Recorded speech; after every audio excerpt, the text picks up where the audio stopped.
Allora, per Rivierasport.it, mister Alfredo Bencardino, un altro importante successo dell'Imperia in rimonta 3-2 contro il Pietraligure, soddisfatto del risultato? Il risultato sì, la prestazione no. Sinceramente oggi mi hanno lasciato perplesso parecchie cose.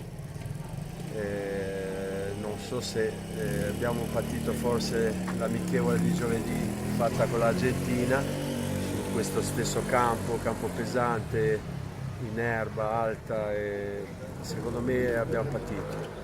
E più ci metti anche la bravura, l'organizzazione della squadra avversaria, fa sì che è venuta fuori una partita difficile da giocare, però poi il risultato penso che sia giusto, anche se a noi stava bene anche il pareggio, forse il risultato giusto era il pari. Ecco, nel secondo tempo dentro Morselli e Cugge, insieme a Daddi e Sanci, un attacco diciamo rinforzato per cercare la rimonta, cambio coraggioso. Sì, già alla fine del primo tempo ho inserito Morselli a posto di Calza proprio per non far andare troppo indietro la squadra, per dare la possibilità alla squadra di avere un punto di riferimento, un trequartista in più.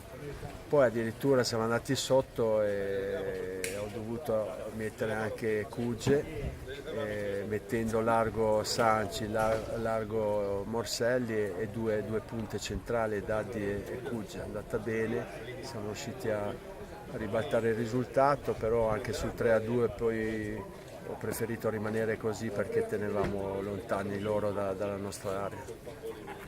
Mister, durante tutta la partita il Pietraligure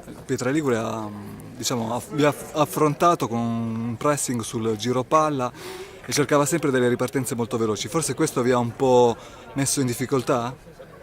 No, noi abbiamo abusato forse un po' troppo di questo giro palla, anche perché sapevamo che loro sono bravi in questo, ti attendono per poi fare delle ripartenze con Zunino e velocissimo, e quel Rover era una bella squadra, però abbiamo rischiato più sui nostri errori singoli che su giocate loro. Però torno a ripetere, è stata una partita difficile, dove noi sicuramente non abbiamo fatto un'ottima prestazione, però il merito è anche del Pietraligure che se l'è giocata bene, c'è poco da dire. Grazie, mister. Prego.